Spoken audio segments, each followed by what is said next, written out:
अस्सलाम वालेकुम स्टूडेंट्स। आज का जो लेक्चर है हमारा नया चैप्टर शुरू हो गया है। जो आपका जो पहले जो रिसर्च क्वेश्चन था उससे रिलेटेड जो डाटा कलेक्शन होती है और जिस तरह से अभी आप उसका जो रेफरेंसेस हैं उनको स्टोर करते हैं, किस तरह से उनको सब चीज़ों को लिखना है वो हम कर चुके हैं। अब जो है आपके पास जो एक्चुअल हम प्रैक्टिकल की साइड पे जा रहे हैं, तो what do you mean by sampling, अब हम उसके ऊपर आ गए हैं। ठीक है, तो अब जो है इसमें बेसिकली क्या होता है कि जब भी हम किसी भी किस्म का कोई टॉपिक उठाते हैं, अपने काम से रिलेटेड कोई भी टॉपिक उठाते हैं, उसमें हमेशा याद रखें कि जो हमारे पास जो मेन बॉडी ऑफ पीपल बन रहा है, जिसके अंदर से हमें अपना सैंपल चाहिए, that is known as the population, that is the larger group of for the research purpose is the population, and it is defined as the aggregate of people, object or event that meet a specified set of criteria. अब उसके लिए जरूरी नहीं है कि people हो, obviously जैसे आपकी जो इलेक्ट्रॉनिक इंडस्ट्रीज वगैरह है वहां पे से फॉर एग्जांपल एक बैच ऑफ लैपटॉप तैयार हो रहा है। ठीक है जी, हमें लैपटॉप की क्वालिटीज के हवाले से बात करनी है, तो जो लैपटॉप्स हैं वो कौन कौन सी कंपनीज बना रही हैं पहले आपको ले लेंगे, तो वो आपके पास सारी कंपनीज जो लैपटॉप्स बना रही हैं वो पॉपुलेशन में आ जाएंगी। वो एग्रीगेट ऑफ पीपल, ऑब्जेक्ट या इवेंट कुछ भी हो सकता है। इसी तरह से अगर आप पहले पुराने जितने सेंसस हैं, पूरी दुनिया में जितने सेंसस हुए हैं या पूरी दुनिया में जितने इलेक्शंस हुए हैं उनके हवाले से कोई डाटा कलेक्ट करना चाह रहे हैं, तो वो जो पूरे इलेक्शंस हैं, जो इलेक्शन की जो पूरी तारीख है, वहां से अब तक जितने भी इलेक्शंस हो चुके हैं वो सारी आपकी पॉपुलेशन हो जाएगी। उसमें से फिर आपने सिलेक्ट करना होगा कि आप कौन सी टारगेट को देखना चाह रहे हो। अब उसमें से फॉर एग्जांपल इलेक्शन है तो अमेरिकन इलेक्शन अलग है, ब्रिटिश इलेक्शन अलग है, पाकिस्तानी इलेक्शन अलग है, तो वो तमाम चीजें सेपरेट सेपरेट हो जाएंगी। तो वो आप फिर उसमें से फिर अपनी टारगेट पॉपुलेशन ढूंढ के निकालोगे। As the population of interest could be very large, obviously large होती है क्योंकि पॉपुलेशन है, पॉपुलेशन का मतलब ही यही है कि बहुत लार्ज होगा। And it could be practically impossible to study the whole population because obviously क्या क्या रीजन हो सकता है, कॉस्टली हो सकता है, बहुत ज्यादा टाइम कंज्यूमिंग होगा। ऑब्वियसली आप पूरी पॉपुलेशन को उठा के जब अगर उनके जो डिफरेंट टेस्ट करना शुरू करेंगे तो वो बिल्कुल भी प्रॉपर नहीं रह सकेगा। जब इतनी ज्यादा पॉपुलेशन होगी ऑब्वियसली उसके अंदर इनएक्यूरेसी की चांसेस बहुत ज्यादा हैं कि हैंडलिंग एरर होगा, मिसलीडिंग हो जाएगा, कंफाउंडिंग बायसेस आ जाएंगे।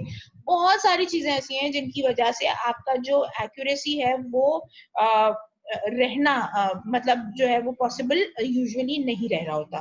ठीक है जी, तो उस पॉपुलेशन के साथ अब क्या कर रहे होते हैं कि उसमें से एक छोटा सा एक रिप्रेजेंटेटिव ग्रुप निकालते हैं लोगों का और उनको सर्च करते हैं। जब उनको सर्च करते हैं, से फॉर एग्जांपल मैं ये कह रही हूँ कि मैं टीचिंग का मेथड, टीचर्स की जो टीचिंग है उसका मेथड देखना चाह रही हूँ। से फॉर एग्जांपल मैं सिर्फ और सिर्फ कराची की बात कर रही हूँ, तो कराची के अंदर जो टोटल सेट ऑफ टीचर्स है वो थाउजेंड्स या लैक्स के ऊपर चला जाएगा। ठीक है जी, अब उसके अंदर यूनिवर्सिटी के टीचर्स अलग हैं, जो आपके जो वोकेशनल इंस्टीट्यूट्स हैं उनके टीचर्स अलग हैं, स्कूल्स के टीचर्स अलग हैं, कॉलेजेस के टीचर्स अलग हैं। टोटल मिला के लाखों के अंदर बात जा रही है। अगर मैं सारों का उठा के टीचिंग स्टैंडर्ड देखना शुरू करती हूँ तो फर्स्ट ऑफ ऑल बहुत सारी जगहों पे ऐसा होगा मुझे पता ही नहीं चलेगा कि जी फलाने घर के अंदर भी टीचर्स मौजूद थे। हो सकता है वो टीचर्स ट्यूशंस पढ़ाते हो, मतलब है तो टीचर्स ही ना। तो हमें अगर टीचिंग स्टैंडर्ड देखना है तो हमें हर किस्म का टीचर देखना होगा। बहुत सारी जगहों पे ये होगा कि हम सिर्फ और सिर्फ जो इंग्लिश तालीम है उसके हवाले से बात करेंगे, जो मजहबी तालीम वाले टीचर्स हैं वो सबको हम बाईपास कर जाएंगे। मतलब उसमें इनएक्यूरेसी होने के चांसेस ना बहुत ज्यादा हैं। तो first of all what you have to do is you have to set your population कि बेसिकली आपने किस पॉपुलेशन के ऊपर काम करना है। जैसे मैंने अभी बताया कि हम टीचिंग स्टैंडर्ड्स देखना चाह रहे हैं कि how the teachers are teaching their students, तो ऑब्वियसली उसके अंदर हर किस्म के स्टूडेंट्स आ जाएंगे, ट्यूशन वाले भी, यूनिवर्सिटी वाले भी, school going and everybody inclusive of your जो आपकी जो रिलीजियस इंस्टीट्यूशंस है उनके टीचर्स भी। अब उन सबको जब आपने ले लिया तो अब ऑब्वियसली तमाम टीचर्स जो लाखों में बन रहे हैं उनको अगर मतलब सर्च करने बैठेंगे, उनसे क्वेश्चन एयर फिल कराएंगे या वट एवर जो भी आपका तरीका होगा, उसको हवाले से जब हम बात करना शुरू करेंगे तो वो इतना बड़ा डाटा हो जाएगा कि आपको उसको हैंडल करना प्रॉब्लम हो जाएगा। अच्छा, उसमें ये है कि आपके पास एक तो वर्कर, फील्ड वर्कर बढ़ जाएंगे। फील्ड वर्कर की जो है वो सैलरी देनी, उनके जो टीए है वो देना पड़ेगा, वो एक अलग खर्चा, उनको खाना पीना करना पड़ेगा, वो अलग हो गया। फिर उसके अलावा फिर जो है वो इसके अलावा फिर क्या देता है, उनको जो सैलरी दी जाएगी वो, फिर उनको जो भी रिसर्च मटेरियल दिया जा रहा है उसके एक्सपेंसेस जितने भी वो खर्च कर रहे हैं, लाइक फोटोकॉपी करा रहे हैं, उसको फिल कर रहे हैं, उसके लिए पेन्स खरीद रहे हैं, जाहिर सी बात है वो अपनी जेब से तो नहीं देंगे। आपका मेरा काम है, मुझे खुद रिसर्च करनी है तो मैं उन पैसों को नहीं लगाऊंगी, लेकिन जब सामने वाला होगा तो वो तो एक एक जो क्वेश्चन है वो पर क्वेश्चन फिल करवाने के पैसे ले रहा होगा। उस हिसाब से अगर आप लगाते हो तो अब जाहिर सी बात है जैसे जैसे आपका पॉपुलेशन बढ़ती जाएगी वैसे वैसे आपको फील्ड वर्कर्स बढ़ाने पड़ेंगे। अगर आपने फील्ड वर्कर्स नहीं बढ़ाए तो आपका टाइम ड्यूरेशन जो है वो इतना बढ़ जाएगा कि वो जो एक्सेप्टेबल टाइम रेंज से बाहर निकल जाएगा। आप तो 2020 की जनवरी में स्टार्ट करेंगे और अगर 4 वर्कर के साथ आपने काम शुरू किया, 1 से 1.5 लाख भी अगर टीचर्स हैं उनको वो इंडिविजुअली 4 वर्कर्स काम करेंगे तो ऑब्वियसली 2.5 से 3 साल ले जाएंगे। जब 2.5 से 3 साल में आपकी रिपोर्ट जनरेट होगी उस वक्त तक नया तालीमी निजाम आ जाएगा, ऑब्वियसली आपकी वो जो सारी मेहनत है वो जाया चली जाएगी। तो उसका इसका तरीका क्या हुआ, इसका मतलब ये हुआ कि आपको ज्यादा बंदे लगाने पड़ेंगे। जब ज्यादा बंदे लगाएंगे तो ऑब्वियसली उसकी वजह से उसकी जो कॉस्ट है वो बढ़ जाएगी। अच्छा, बहुत सारे लोग क्या करेंगे, जी मेरा काम तो नहीं है ना, मैं अपना काम है तो पूरी ईमानदारी से करूंगी। बहुत सारे लोग क्या करेंगे कि जी इनका काम है, हमें क्या, बीच में से चीजें बाईपास करना शुरू कर देंगे, एक्यूरेसी खत्म हो जाएगी। ठीक है जी, तो वो ये बहुत सारी चीजें हैं जिनको सामने रखते हुए फिर हम क्या करते हैं कि एक रिप्रेजेंटेटिव जो स्मॉलर ग्रुप ऑफ पीपल है उसको सिलेक्ट कर लेते हैं। उनको जब हम इंटरव्यू कर लें या उनको जब हम सर्च कर लें तो हम उसको पूरी जो पॉपुलेशन है उसके ऊपर जनरलाइज कर सकते हैं कि जो भी कुछ टीचिंग के तरीके इस्तेमाल हो रहे हैं, ये जो टीचिंग मेथड्स इस्तेमाल हो रहे हैं, या इफेक्टिवनेस है या नहीं है, वट एवर जो भी हमारा क्वेश्चन है रिसर्च क्वेश्चन, वो अगेन जैसे आपको मैंने पहले भी बताया था, research question is the most important. एक ही फील्ड के लोग जो हैं वो सिर्फ एक टॉपिक उठा के उससे 15 रिसर्चेस कर सकते हैं depending upon their research question. So whatever the research question है उसके हिसाब से आप कर सकते हैं। तो this process of separating a smaller group from the population is known as sampling. ठीक है जी, the process of separating people is known as sampling, and that chosen subgroup that is separated from the population is a sample। ठीक है, तो अब यहाँ पे आप देख सकते हैं कि दो चीजें हैं, मेथड को सैम्पलिंग कह रहे हैं और जो ग्रुप सेपरेट होकर आ रहा है उसको सैंपल कहा जाता है। अच्छा जी, अब यहाँ पे एक और जो बहुत इंपॉर्टेंट चीज है कि बायस, डिक्शनरी की जो मीनिंग है बायस की वो क्या है, इंक्लिनेशन और प्रेजुडिस फॉर और अगेंस्ट वन पर्सन और group specially in a way considered to be unfair. ठीक है जी, तो बायस का मतलब बेसिकली क्या हो रहा है कि मुझे से फॉर एग्जांपल फलाना बंदा है उसकी शक्ल पसंद नहीं आ रही है तो मैं उसको जो है अपने ग्रुप में इंक्लूड ही नहीं कर रहा, या जो फलाना बंदा है उसने मेरे साथ पहले कभी किसी जमाने में बदतमीजी की थी तो मैं तो इसको अपने डाटा में इंक्लूड नहीं करूंगा। कहानी क्या बनी उसके नतीजे में कि आपकी जो पॉपुलेशन थी वो रिप्रेजेंटेटिव नहीं रही। ठीक है जी, तो इस तरह का जो बायस है सैम्पलिंग के अंदर भी हो सकता है। रिसर्च के अंदर तो ये बायसेस हैं, लेकिन उसके अलावा सैम्पलिंग के का जो तरीका कार्य उसके अंदर भी हो सकता है। किस तरह से, there are two types of biases sampling के हवाले से जब हम बात करते हैं, जब इसी तरह का बायसेस सैंपल के अंदर सैम्पलिंग के मेथड में आ जाएगा तो सैम्पलिंग बायस कहलाएगा। अच्छा, it could be of two types, conscious bias and unconscious bias. Conscious bias का क्या मतलब है कि जी आपने कॉन्शियसली कुछ लोगों को काट दिया और उनको सैंपल में नहीं इंक्लूड किया, हालांकि वो पूरी क्वालिटी रखते थे सैंपल का पार्ट बनने की, लेकिन आपने उनको हटा दिया, आपकी कोई अपनी वजूहत थी। अच्छा, जैसे इसकी एग्जांपल उन्होंने यहाँ पे जो बुक में जो हमारे पास लिखी हुई थी वो ये थी कि से फॉर एग्जांपल एक बंदा है, एक मेडिसिन उसको मार्केट करनी है, अपनी रिसर्चर है उसको अपनी मेडिसिन मार्केट करनी है, और उसने जाहिर सी बात है जैसे मैंने आपको बताया था कि जब हम कोई नई मेडिसिन दरियाफ्त कर रहे होते हैं तो हम हमेशा जो हाइपोथेसिस है वो कुछ इस तरह की बनाते हैं कि आइदर जो मार्केटेड आइटम है उसकी बराबर है या उससे अच्छी, उससे नीचे के बारे में तो हम सोचते ही नहीं कि ऐसा कुछ हो भी सकता है कि जी कोई चीज जो है वो जो मार्केटेड मटेरियल है उससे कम की भी हो सकती है। हालांकि ऐसा हो भी सकता है, जाहिर सी बात है हर चीज इफेक्टिव तो नहीं होती, हम हो सकता है सोच रहे हो कि वो ऐसा होगा अच्छा होगा, लेकिन वो जरूरी नहीं है कि अच्छा हो। लेकिन होता क्या है कि जो बायसेस के चक्कर में कि जी लोग इतनी मेहनत कर चुके हैं, हम इतना टाइम लगा चुके हैं, तो ये जो है वो पॉजिटिव रिजल्ट आने चाहिए, तो उस चक्कर में थोड़ा सा बायसनेस आ जाती है। वो क्या बायसनेस हो सकती है कि से फॉर एग्जांपल एक बंदा है, उसने रूमेटॉइड आर्थराइटिस के लिए एक मेडिसिन दरियाफ्त की है। ठीक है जी, अब क्या हुआ कि वो पहले उसने लैब एक्सपेरिमेंट्स कर लिए, सारा कुछ कर लिया, और उसके बाद अब जो है वो क्लिनिकल ट्रायल्स के ऊपर आ गए। अब वो क्या कोशिश करेगा कि फर्स्ट ऑफ ऑल वो कोशिश ये करेगा कि इफेक्टिवनेस आनी है ना, जाहिर सी बात है। अगर सिवियर की कंडीशंस होंगी, बहुत ज्यादा जॉइंट्स फूले हुए हैं, बिल्कुल डिफॉर्मिटी आ गई है, पेशेंट चलने फिरने से माजूर हो चुका है, तो ऐसा जो बुरी हालत का जो पेशेंट है उसके ऊपर दवा कितना काम करेगी? ज्यादा काम नहीं करेगी। तो जब वो ज्यादा काम नहीं करेगी तो जाहिर सी बात है उसके जो रिजल्ट हैं वो क्या होंगे? खराब हो जाएंगे बंदे के। तो वो क्या करेगा? कोशिश ये करेगा कि ऐसा बंदा या ऐसा पेशेंट उठाए वो जिसकी मिनिमम ड्यूरेशन है, यानी उसको रूमेटॉइड आर्थराइटिस हुए सिवाय लगभग साल या 6 महीने हुए, और उसके जो जॉइंट्स है उनमें स्वेलिंग भी थोड़ी थोड़ी है, थोड़ा सी जलन होती है, थोड़ी सी स्वेलिंग होती है, बाद में कुछ टाइम के लिए ठीक भी हो जाती है, और जो है जॉइंट्स ना तो डिफॉर्म हुए हैं ना चलने फिरने से माजूरी हुई है। अब ऐसे मरीज को जब वो दवा देगा तो जाहिर सी बात है वो काम कर जाएगी बनिस्बत उसके जिसके हालत बहुत खराब हो गई और सिवियर किस्म की डिफॉर्मिटीज आ चुकी हैं। Obviously over the period of years अगर बहुत अच्छी दवा है तो वो भी over the period of years ठीक होने में लग जाएंगे। तो वो मरीज क्या करे? जानबूझ के ऐसे ऐसे मरीजों को जो कि एक्चुअल में रूमेटॉइड आर्थराइटिस के मरीज हैं, लेकिन वो उनको इसलिए नहीं ले रहा क्योंकि उनका मर्ज जो है वो बहुत एडवांस स्टेज पे चला गया, और उसके नतीजे में क्या होगा कि जाहिर सी बात है उसकी ट्रीटमेंट जो है वो इफेक्टिव नहीं शो कर सकेगी, रिजल्ट्स खराब हो जाएंगे, उसने वो सारे के सारे लोग काट दिए। ठीक है जी। तो इस तरह का जो बायस है जानबूझ के किया गया, सोच समझ के किया गया, इसलिए ये क्या कहलाएगा? कॉन्शियस बायस कहलाएगा। अनकॉन्शियस बायस का क्या मतलब है कि एटीट्यूड, मतलब से फॉर एग्जांपल मुझे एक जगह पे बोला गया है कि आप जाइए और ये देखिए कि जी फलाना जो ब्रांड है उसकी कितनी मार्केट, मतलब उसकी कितनी बिक्री हो रही है। मैं जाऊं और एक दुकान पे जाके खड़ी हो जाऊं या एक कॉर्नर पे, स्ट्रीट के कॉर्नर पे खड़ी हो जाऊं कि देखूं कि जो ब्रांड जहां पे सबसे ज्यादा लॉन्च हुआ हुआ है वो उस दुकान के आसपास या उसके गली के नुक्कड़ पे मैं खड़ी हो जाऊं। अच्छा, अब मैं क्या करूंगी? मुझे देखना क्या है? मुझे ये देखना है कि वो जो ब्रांड बेसिकली मार्केट हुआ है उसकी कितनी मतलब सेल हो रही है। अब मैं खड़ी हूँ और अच्छा सेल तो हो रही है, सेल होने के साथ साथ लोगों का ओपिनियन क्या है मैं सिर्फ ये देखना चाह रही हूँ, ये लोगों का एटीट्यूड क्या है उस मटेरियल के मार्केट होने के नतीजे में। तो अब मैं क्या खड़ी हूँ? मैं खड़ी हूँ, अब मैं ये देख रही हूँ कि सामने से 4 बंदे आ रहे हैं, वो सामने से जो 4 बंदे आ रहे हैं वो सारे एक ही दुकान से आ रहे हैं, लेकिन उनमें से 2 जो हैं वो बड़े ही मतलब सख्त मिजाज के लग रहे हैं, चेहरे पे बहुत खुशूनत है और बहुत अजीब से स्ट्रिक्टनेस नजर आ रही है। तो अब क्या है कि मैं कोशिश की क्या करूंगी? मैं ऐसा बंदा देखूं जो बड़ा ढीला ढाला सा हो, थोड़ा सा खुश अखलाक नजर आ रहा हो और चेहरे पे उसके जो है वो एक स्माइल हल्की सी हो, तो मैं अनकॉन्शियसली ऐसे लोगों की तरफ जाने की कोशिश करूंगी जो कि मुझे जवाब दे देंगे, मुझे डांट के धुतकार के नहीं भगा देंगे।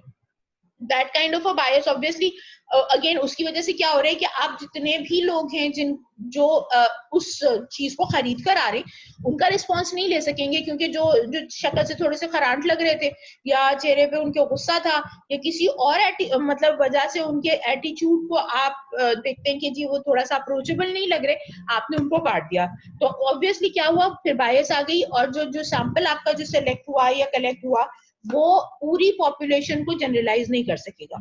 इन तमाम चीजों को अवॉइड करने का तरीका, अच्छा इन तमाम चीजों के नतीजे में होता क्या है, जैसे मैंने आपको बताया कि एक तो पॉपुलेशन का रिप्रेजेंटेटिव नहीं होता, और जब पॉपुलेशन का रिप्रेजेंटेटिव नहीं होता ऐसा सैंपल, तो ऑब्वियसली उससे जो फाइंडिंग्स निकल के आएंगी, उस रिसर्च से जो फाइंडिंग्स निकल के आएंगी वो जो है वो जनरलाइज नहीं की जा सकती पॉपुलेशन पे कि जी आपकी पूरी पॉपुलेशन ऐसे ही काम कर रही है, नहीं कर सकेंगे आप उसको।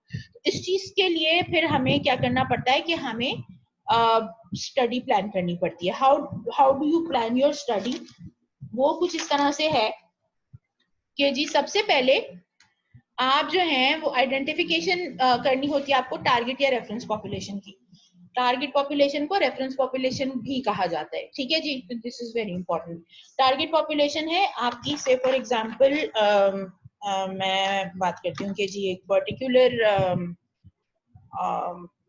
ठीक है, अब हम सिंपली ये देख लेते हैं कि जी ऑनलाइन टीचिंग अभी कोविड की सिचुएशन में या कोविड के जो सिनेरियो में ऑनलाइन टीचिंग तमाम यूनिवर्सिटीज ने कर दी। तो हमारी टारगेट क्या है कि जी ऑल ओवर पाकिस्तान जो तमाम यूनिवर्सिटीज ने ऑनलाइन एजुकेशन को फॉलो किया है, हमारी ये टारगेट पॉपुलेशन है। ठीक है, पूरे मुल्क से are we able to collect the data from each and every university? No, that's not possible.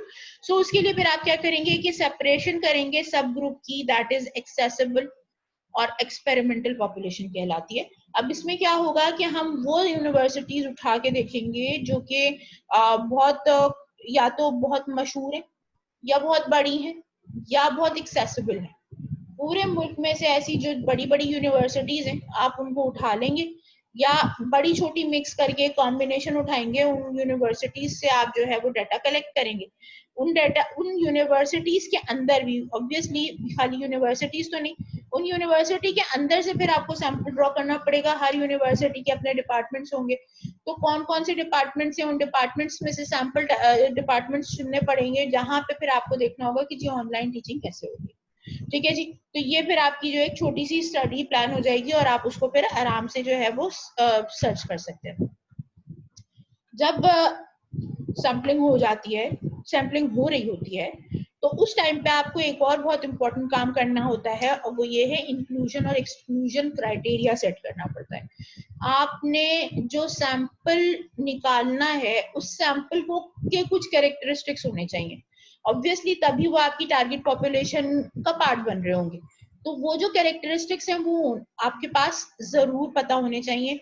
तो must contain primary trait of the target, जाहिर सी बात है कि वो बेसिकली वो तमाम चीजें, अभी उसकी एक एग्जांपल हम डिस्कस कर लेते हैं। से फॉर एग्जांपल मैं ये चेक करना चाह रही हूँ कि हेलमेट के यूज से एक्सीडेंट्स के चांसेस कितने कम हो जाते हैं। ठीक है जी, अब उसके लिए मेरे पास जो प्राइमरी टारगेट है वो क्या होना चाहिए, बंदा होना चाहिए, उसके पास बाइक होनी चाहिए। ठीक है, अगर तो उसके पास बाइक ही नहीं है, आप एक बंदे के पास जाके अप्रोच करते हैं, जी सर जी मुझे आपसे क्वेश्चनर फिल कराना है, वो जी कहती है हाँ जी बिल्कुल आप करा लें, क्या कराना चाह रहे हैं जी, मुझे ये पूछना था जी कि वो जो बाइक होती है, तो बाइक चलाते हुए हेलमेट जो है वो फायदा देगा या नुकसान देगा, तो वो बंदा बोलेगा हाँ जी देखने में वैसे तो कहा ही जाता है कि जी बाइक चलाते हुए जो है हेलमेट पहन लेना चाहिए, लेकिन मुझे इसका क्यों आइडिया इसलिए नहीं क्योंकि मेरे पास बाइक नहीं, मैं तो जी गाड़ी चलाता हूँ।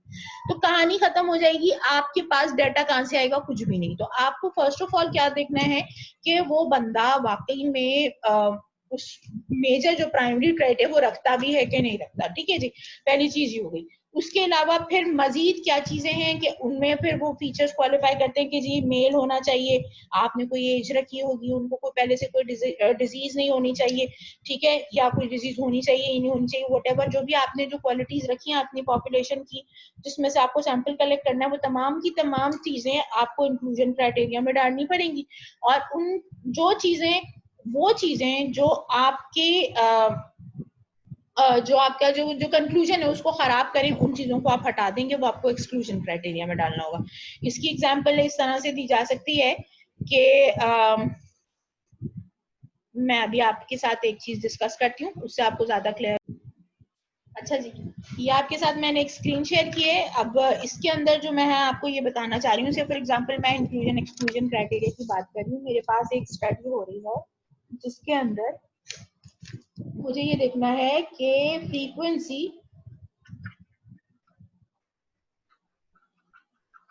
Of depression in university students. Target population क्या होगी, जाहिर सी बात आपने चेक कर लिया होगा कि जी फ्रीक्वेंसी आपको देखनी है अंडर, तो डिप्रेशन यूनिवर्सिटी स्टूडेंट्स जो हैं, अब उसके अंदर आपके पास जो सबसे पहले इंक्लूजन क्राइटेरिया आएगा वो क्या आएगा, आप कहाँ तक का डाटा देखना चाह रहे हैं, पहले आपको ये डिसाइड करना होगा। से फॉर एग्जांपल बहुत सारे लोग जो होते हैं वो जॉब कर रहे होते हैं और जॉब के साथ जो है वो पढ़ रहे होते हैं, कुछ लोग होते हैं ट्यूशंस पढ़ा रहे होते हैं उसके साथ वो पढ़ रहे होते हैं। अब ऐसे लोगों के मुकाबले में वो बच्चे जो कुछ भी नहीं कर रहे सिवाय पढ़ाई के या अपने घर में रहने के, उनका और जो जो काम कर रहे हैं बच्चे, उनके सिनेरियो में फर्क हो जाएगा। ठीक है जी, तो फर्स्ट ऑफ ऑल आपको ये डिसाइड करना है कि इंक्लूजन क्राइटेरिया में आपने कौन से वाले बच्चे रखने हैं, जॉब करके साथ वाले बच्चे रखने हैं या नहीं। ठीक है, तो अगर फॉर एग्जांपल मैं ये चाह रही हूँ, मैं सिर्फ ये देखना चाह रही हूँ कि जो स्टडीज का जो लोड है बेसिकली वो बच्चों को कितना डिप्रेशन में डालना चाह रहे हैं, तो ऑब्वियसली मेरे लिए जो जो जॉब वाले बच्चे हैं उनका जो फाइनेंशियल क्राइसिस है वो मेरे लिए एक प्रॉब्लम क्रिएट करेगा। और मैं जो है वो जो स्टडी का जो लोड है उसके हवाले से जो काम है वो नहीं कर सकूंगी। तो फर्स्ट ऑफ ऑल जो मेरा इंक्लूजन क्राइटेरिया होगा वो क्या होगा, स्टूडेंट्स ऑफ अंडरग्रेड। ठीक है जी, अंडरग्रेड होना जरूरी इसलिए है कि भाई जो आपका जो पोस्ट ग्रेजुएशन होता है यूजुअली लोग उसमें क्या कर रहे होते हैं कि वो नौकरी करते हुए कर रहे होते हैं। तो आप अगेन खाली आपको जो स्टडी के बर्डन के हवाले से बात करनी है तो उसमें फिर आपकी जो पोस्ट ग्रेड के जो स्टूडेंट्स हैं वो नहीं आएंगे, उनके पास मल्टीपल प्रॉब्लम्स होते हैं। शादीशुदा वो हो चुके होते हैं तो शादी के मसाइल, घर के मसाइल, फिर पैसों के मसाइल, फिर उसके अलावा फिर जो है इनके ऑफिस के मसाइल अलग, तो वो तमाम चीजें मिला के तो आप कभी भी जो है स्टडी का बर्डन पोस्ट ग्रेजुएट स्टूडेंट्स के पास से नहीं निकाल सकते। ठीक है जी, तो आपके लिए फिर क्या हो गया, स्टूडेंट्स ऑफ अंडरग्रेड। अब ऑब्वियसली उनकी एज रेंज आ जाएगी। बहुत दफा क्या होता है कि अंडर ग्रेजुएट के अंदर भी आपके पास जो है वो 30 प्लस वाले लोग भी आके पढ़ रहे होते हैं। क्या ऐसे लोग ऑब्वियसली 30 प्लस के जो लोग होंगे वो पढ़ रहे होंगे, तो बहुत दफा ऐसा भी होता है कि जी खवातीन हैं या हजरात हैं वो अपने एक्चुअल टाइम पे नहीं पढ़ सके, बाद में उनको मौका मिला, उन्होंने फिर से ज्वाइन कर लिया इंस्टीट्यूट और वो पढ़ना शुरू हो गए। अगर ऐसी सिचुएशन है ऑब्वियसली तो आपके लिए अगेन वो या तो शादीशुदा हो चुके होंगे, नौकरी छोड़कर आए होंगे, उनके अपने कुछ मसाइल होंगे ऑब्वियसली, उसकी वजह से फिर अगेन खाली टीचिंग का बर्डन नहीं रह जाएगा, उनके दिमाग पे और बहुत सारी चीजें होंगी। तो you have to specify admission कब होता है यूनिवर्सिटी में, 18 साल की उम्र में, और ऑब्वियसली पास आउट कब होते हैं, अगर तो नॉर्मल टाइम से तरीके से चले जाएं तो 24 साल के अंदर पास आउट हो जाते हैं। हम 1 साल और बढ़ा के रख लेते हैं 18 से 25 साल के बच्चे, क्योंकि कभी कभी ये होता है कि रिपीट करना पड़ रहा होता है इंटरमीडिएट और उसकी वजह से जो है वो 1 साल आगे की तरफ चले जाते हैं। तो 18 से 25 साल के जो बच्चे हैं उनको हम इंक्लूड कर रहे हैं। उसके अलावा student should be a regular student. Part time students again जैसे मैंने आपको बताया उनके अपने बहुत सारे मसाइल होते हैं तो वो ऑब्वियसली आपको प्रॉब्लम क्रिएट करेंगे। ये इंक्लूजन क्राइटेरिया हो गया। एक्सक्लूजन क्या होगा, students with job, with part time jobs, married students. ठीक है जी, less than 17 years and greater than 25 years आपके एक्सक्लूजन क्राइटेरिया में चले जाएंगे। पार्ट टाइम स्टूडेंट्स,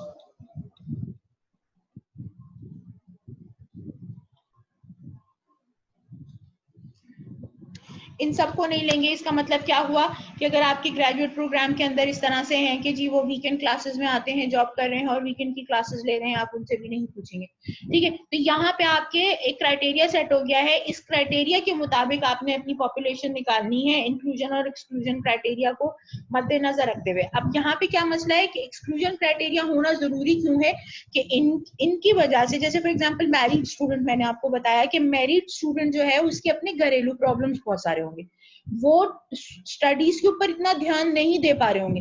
अगर उनके फिर मसला इन लॉज हो गए, घर वाले हो गए, बच्चे हो गए, बहुत सारे मसाइल होते हैं, घर को चलाना एक बहुत बड़ा प्रॉब्लम होता है। उस कंडीशन में स्टडी का लोड तो कहीं चूल्हे बाढ़ में चला गया ना, तो पीछे बचा क्या, बेसिकली बच क्या रहे पीछे कि वो स्टडी का लोड नहीं उठा रहे होते, वो बाकी की चीजों का लोड उठा रहे होते हैं। ऑब्वियसली वो जो रिजल्ट आएगा वो बायस्ड रिजल्ट होगा, और उसको आप क्या कहते हैं, इस तरह की जो चीज जिसकी वजह से आपके इस तरह की जो एक्सक्लूजन क्राइटेरिया वाली जो प्रॉब्लम्स होते हैं, अगर उनकी वजह से आपका रिजल्ट खराब हो रहा हो तो ये आपके कौन से फैक्टर्स कहलाते हैं, कंपाउंडिंग फैक्टर्स कहलाते हैं।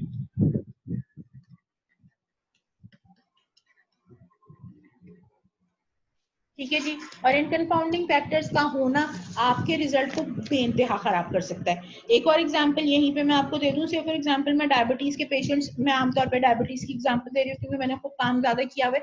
सो अगर डायबिटीज का पेशेंट है फॉर एग्जाम्पल, और मैं सिर्फ और सिर्फ उसका ये देखना चाह रही हूँ कि वो जो बंदा है वो डायबिटीज की वजह से उसके कितनी प्रॉब्लम्स आई हैं, उसको कौन कौन सी कॉम्प्लिकेशंस आई हैं, उसका जो है वो किसी भी किस्म का कोई सेरेब्रल पाल्सी वगैरह तो नहीं हो गई, उसको कार्डियोवैस्कुलर कोई इवेंट तो नहीं हो गया, या उसकी किडनी फेल तो नहीं हो गई, या उसकी आंखों में कोई एबनॉर्मेलिटी तो नहीं आ गई। तो मैं ये सिर्फ देखना चाह रही हूँ सिर्फ और सिर्फ डायबिटीज के लिए, तो मैं क्या करूंगी, मेरे एक्सक्लूजन क्राइटेरिया में क्या चला जाएगा, आपका क्या कहते हैं वो जो आपके होते हैं ना फैट एबनॉर्मेलिटी, ठीक है जी, हाइपरलिपिडीमिया, वो मैं हटा दूंगी क्योंकि हाइपरलिपिडीमिया डायबिटीज के साथ मिला के डबल से ज्यादा तेजी के साथ ये तमाम कॉम्प्लिकेशंस क्रिएट करता है। इसी तरह हाई ब्लड प्रेशर हो गया, वो भी इसी तरह से प्रॉब्लम्स क्रिएट करता है। मेरे एक्सक्लूजन क्राइटेरिया में क्या जाएगा, इंक्लूजन क्राइटेरिया में आएगा डायबिटीज, नॉन डायबिटीज, लेकिन एक्सक्लूजन क्राइटेरिया में कौन जाएंगे, non hyperlipidaemic patients and non hypertensive patients, क्योंकि अगर तो ये दोनों तीनों चीजें एक साथ मिल गई ना तो आपकी जो रिसर्च है उसका तो हो जाएगा मतलब कचरा। वजह क्या है कि अगर फॉर एग्जांपल डायबिटीज की वजह से 10 साल के अंदर कॉम्प्लिकेशन डेवलप होती है हाइपरलिपिडीमिया और अगर हाइपरटेंशन दोनों चीजें मौजूद हैं, तीसरे साल के अंदर कॉम्प्लिकेशन आ जाएगी मरीज को, आपका तो डाटा ही पूरा खराब हो जाएगा ना। तो इस तरह की चीजों को कंसिडर करना बहुत जरूरी हो जाता है। तो आपने इंक्लूजन एक्सक्लूजन क्राइटेरिया जरूर डालना है और उसको बहुत ज्यादा फॉलो करना है, क्योंकि अगर आपने फॉलो नहीं किया तो वो आपके लिए खासे से ज्यादा दर्दसर बन जाएगा, ये याद रखिएगा बात। अच्छा जी, इसके बाद फिर तो these are the confounding factors, include those factors that prevent someone from being the test subject. Obviously अगर मेरे पास मैं चाह रही हूँ कि जी मेरे पास हाइपरटेंसिव नहीं होने चाहिए, तो वो बंदा जिसको जो भी हाइपरटेंसिव होगा वो टेस्ट सब्जेक्ट की लिस्ट में से निकल जाएगा। These factors act as confounding factors, ये मैं आपके साथ डिस्कस कर चुकी हूँ। सब्जेक्ट सिलेक्शन के लिए जो पूरा प्लान है वो क्या है कि जी रिक्रूटमेंट प्लान होना चाहिए कि किस तरह से आप जो टेस्ट के सब्जेक्ट्स हैं उनको रिक्रूट करेंगे। और यूजुअली इनविटेशन कैसे दी जाती है, फोन कॉल्स की जाती हैं लोगों के साथ, रिटन इनविटेशंस दिए जाते हैं, पर्सनल कॉन्टैक्ट्स किए जाते हैं क्लिनिक्स में, या आपसे फॉर एग्जांपल एक डॉक्टर कर रहा है तो अपनी क्लिनिक में जितने भी पेशेंट्स आ रहे हैं उनसे खुद ही कांटेक्ट करके पूछ लेगा जी आप मेरे इस काम के साथ पार्टिसिपेट करना चाहेंगे या नहीं। और एक और जो तरीका होता है जो आजकल बहुत ज्यादा राइज हो गया है वो ये कि जी आप न्यूज़पेपर में ऐड दे देते हैं कि जी फलानी तहकीक हो रही है उसके लिए हमें पार्टिसिपेंट्स की जरूरत है और ये क्राइटेरिया होना चाहिए, इसके मुताबिक अगर कुछ लोग इंटरेस्टेड हैं तो वो आ जाए। ठीक है जी। अच्छा, यहाँ पे एक चीज बहुत इंपॉर्टेंट है कि आपको पूरी पॉपुलेशन को टारगेट करना होगा, आपकी जितनी भी रिक्वायर्ड पॉपुलेशन है उस सबको टारगेट करके, जैसे फॉर एग्जांपल अभी मैं जो आपको जो उसका एग्जांपल दे रही थी जिसका भी हमने इंक्लूजन क्राइटेरिया किया था स्टूडेंट्स वाला जो मसला था, उसमें आपको ईच एंड एवरी पार्टिसिपेंट्स जो है जो आपको लगता है कि वो आपकी पॉपुलेशन में इंक्लूडेड है उसको जाके इनवाइट करना पड़ेगा, क्योंकि यहाँ पे जो सबसे बड़ा मसला है आता है वो ये आता है कि लोग रिस्पॉन्ड ही नहीं करते। पहली मर्तबा में तो वो हंसी में उड़ा देते हैं, आपकी बात सुनने की कोशिश ही नहीं करते। दूसरी मर्तबा में जब आप उनको अप्रोच कर रहे होते हैं तो वो आपकी बात सुनते हैं और उसके बाद कहते हैं चलो भाई चलो अपना काम करो। तीसरी मर्तबा में अगर आप फिर जाते हैं तो उनमें से एक या दो पार्टिसिपेंट्स जो हैं वो बाकायदा आके बात करेंगे। मैं खुद अपना पर्सनल एक्सपीरियंस बता रही हूँ, मैंने अपना बिल्कुल सिंपल तरीके से किया था काम, उस पर भी 1 से 1,500 लोगों से अप्रोच किया था तो जाके मेरे पास मुश्किल तमाम 157 का डाटा जमा हुआ। आधे से ज्यादा लोगों ने तो मना ही कर दिया था, कुछ लोग हाँ बोलते हैं फिर आते ही नहीं है, कुछ आने के बाद उनको कोई मसाइल लग जाते हैं वो वापस चले आते हैं, कुछ को डर लग जाता है वो भी निकल के चले आते हैं कि हम पता नहीं क्या कर देंगे आप हमारे साथ। आखिरी में जो सबसे जो लेडीज का सबसे ज्यादा वो होता है यूजुअली कि जी हमारे जो है वो घर वालों ने इजाजत नहीं दी तो हम नहीं कर। भाई आप पहले पूछ कर आ जाते हैं, पहले हाँ कर देते हैं, रिक्रूट हो जाते हैं और उसके बाद आके एंड में मना कर देते हैं। ये एक बहुत बड़ा मसला हो जाता है जिसकी वजह से आपकी जो पॉपुलेशन है जो आपका जो सैंपल है वो पूरा होने में नहीं आ रहा होता और रिसर्च जो है वो आपके कंट्रोल से बाहर होनी शुरू हो जाती है। पार्टिसिपेंट्स को फिर जब अगर पार्टिसिपेंट्स आ चुके हैं तो उनको एनरोल करने के बाद फिर आप उनको डिवाइड कर देते हैं ग्रुप्स के अंदर। People may drop out before, during and after data collection, ये याद रखने वाली बात है, ये सबसे बड़ा प्रॉब्लम है जो कि इस तरह की रिसर्च के अंदर आ रहा होता है। अच्छा, ये वो इसकी एक एग्जांपल के तौर पे मैंने बनाया कि जी टारगेट पॉपुलेशन में से आपने एक्सेसिबल पॉपुलेशन उठाई, तो सब्जेक्ट सिलेक्शन किया, नॉन पार्टिसिपेंट्स बहुत सारे होंगे, उसके बाद जो है वो फिर पार्टिसिपेंट्स आएंगे, सैंपल अगर पार्टिसिपेंट्स आ गए हैं तो सैंपल जो एक्सपेरिमेंटल और कंट्रोल ग्रुप का हो जाएगा। सैम्पलिंग टेक्निक्स दो तरह की होती हैं, ये बहुत इंपॉर्टेंट चीज है कि अब हम एक्चुअल अपना जो टॉपिक है उसकी तरफ जा रहे हैं, ये इंट्रोडक्शन हो गया। इसके बाद हमारे पास जो आ रहा है वो मतलब बेसिकली जो हमें करना है आगे जाके उसके हवाले से बात हो रही है। सैम्पलिंग टेक्निक्स दो तरह की होती हैं, प्रोबेबिलिटी सैम्पलिंग होती है और नॉन प्रोबेबिलिटी सैम्पलिंग होती है। प्रोबेबिलिटी सैम्पलिंग को डिफाइन कैसे करते हैं कि it is a sampling technique in which the researcher chooses sample from a larger population using a method based on the theory of probability, यानी बाकायदा कोई फॉर्मूला लगाएगा और उसके बाद फिर उस एक प्रॉपर मैकेनिज्म को फॉलो करते हुए जो है वो फिर आप उसको सैम्पलिंग कर सकते हैं। This type of sampling is carried out by the process of random selection. वो कैसे होता है? रैंडम का मतलब क्या है कि आपकी जितनी भी पॉपुलेशन है, जो टारगेट पॉपुलेशन है, उसके पास इक्वल चांस होगा टू बी सिलेक्टेड और चोजन। ठीक है जी।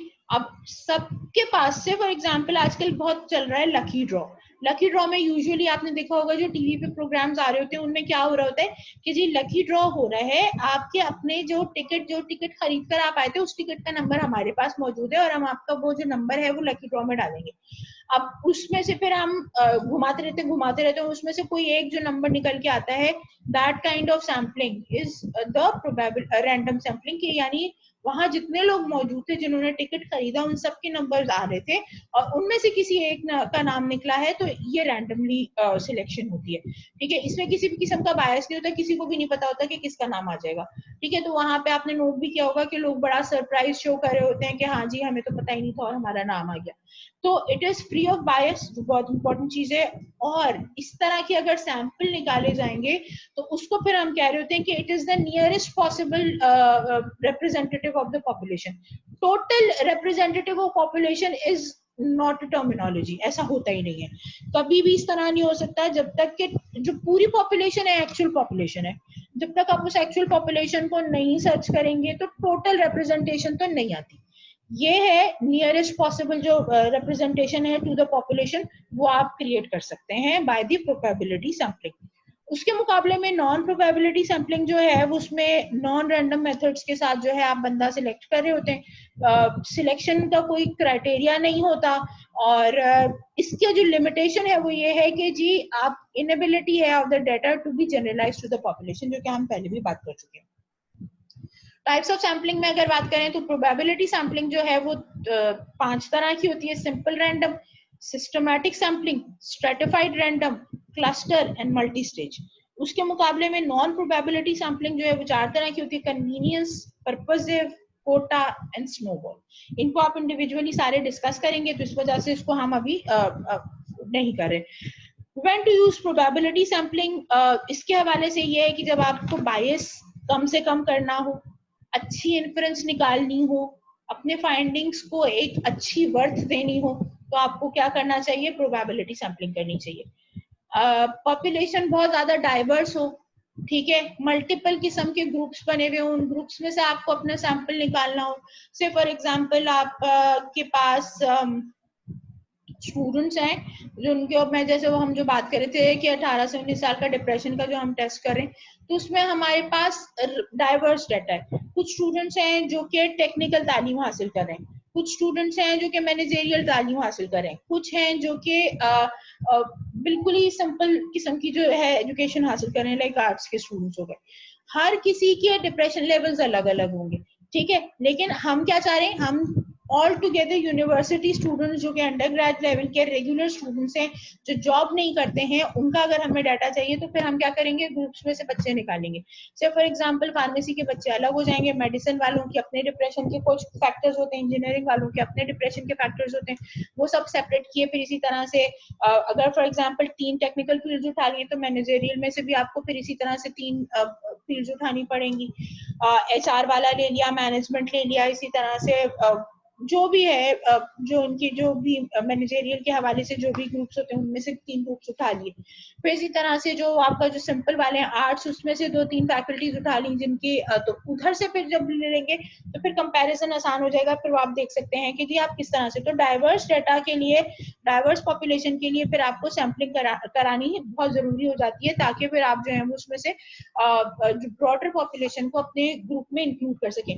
मैं चाह रही हूँ कि जी मैं नंबर ऑफ स्टूडेंट्स देखना चाह रही हूँ जिनको डिप्रेशन है, लेकिन मैंने सारे सिर्फ मेडिकल के स्टूडेंट्स उठा लिए, तो क्या मेरा डाटा रिप्रेजेंटेटिव होगा to all of the students? No, never. तो इस वजह से फिर मुझे करना क्या चाहिए कि ऑब्वियसली हर ग्रुप से बच्चे उठाऊंगी, तभी तो जाके मुझे पता चलेगा ना कि जी बेसिकली हो क्या रहा है। एक्यूरेट सैंपल बनाने के लिए जैसे हमने बात की कि स्टैटिस्टिकल मेथड्स हैं जिनको लेके फिर आप प्रॉपर सैंपल साइज निकालते हैं। उस सैंपल साइज को निकालने के बाद फिर जब आप अपना डाटा कलेक्ट करते हैं तो वो बहुत अच्छी तरह से आपको प्रॉपर तरीके से इंफॉर्मेशन प्रोवाइड करता है। ये रेफरेंस है, ये इंफॉर्मेशन मैंने इस पेज से ली है, बहुत अच्छा पेज है, यहाँ से ये रेफरेंस मिल सकता है। Differences between probability sampling and non probability sampling जो बिल्कुल सिंपल आसान अल्फाज में है वो क्या है जी कि जी रैंडमली सिलेक्शन होती है यहाँ पे प्रोबेबिलिटी सैम्पलिंग में। नॉन प्रोबेबिलिटी में सब्जेक्टिव जजमेंट के बेस पर कि भाई मुझे लग रहा है कि ये पेशेंट जो है वो सही रहेगा मेरे काम के लिए, वो मैं उसको सिलेक्ट कर लूंगी। अच्छा, रैंडमली में जैसे इक्वल चांस है, ऐसा कुछ भी नहीं होता। नॉन प्रोबेबिलिटी में मेरी मर्जी है, जो मुझे सही लगेगा मैं उसको उठा लूंगी। Researchers use this technique when they want to avoid sampling biases, वहां पे ऐसा कोई कंसर्न नहीं होता। यहाँ पे डाइवर्स पॉपुलेशन होती है, वहां पे जो पॉपुलेशन है एक ही जैसी है, सिंपल ट्रेड्स फॉलो कर रही होती है। सिर्फ फॉर एग्जांपल मैं सिर्फ फार्मेसी के बच्चों का डाटा लेना चाह रही हूँ, तो उसके लिए फिर मेरे पास बायसनेस नहीं रहेगी, मैं किसी भी बच्चे को उठा लूँ तो डाटा कंप्लीट हो जाएगा मेरा। used when the researcher wants to create accurate samples, यहाँ पे population accurately नहीं, मेथड जो है वो पॉपुलेशन को एक्यूरेटली मेजर नहीं कर रहा होता। करेक्ट ऑडियंस फाइंड आउट करना एक अजाब काम होता है, प्रैक्टिकली नेक्स्ट टू इम्पॉसिबल के करीब जा रहा होता है प्रोबेबिलिटी सैम्पलिंग के चक्कर में, क्योंकि आपका ऑडियंस मुझे लग रहा है जिस 10 बंदे हैं जो कि बिल्कुल सही वो हैं, सही तरीके से वो कर रहे हैं, फॉलो कर रहे हैं स्ट्रेट को, लेकिन प्रॉब्लम क्या है कि वो मुझे रिस्पॉन्ड ही नहीं कर रहे। जब वो रिस्पॉन्ड ही नहीं करे तो ऑब्वियसली मैं कहाँ से उनसे काम कर सकूंगी। बिल्कुल इसी तरह से नॉन प्रोबेबिलिटी जो सैम्पलिंग है उसके अंदर ये कोई प्रॉब्लम नहीं है, आराम से जो है वो आप डाटा कलेक्ट कर लेते हैं और बंदे को आप लोकली जो है वो भी कर सकते हैं, अप्रोच भी कर सकते हैं और वो आराम से आपको रिस्पॉन्ड कर देता है। ठीक है जी, तो यहाँ तक कोई भी चीज जो समझ में नहीं आई है वो मुझे बता दें, इसके बाद फिर हम जो है वो नेक्स्ट टॉपिक शुरू करेंगे। कोई भी चीज जब तक समझ में नहीं आई वो मुझे बता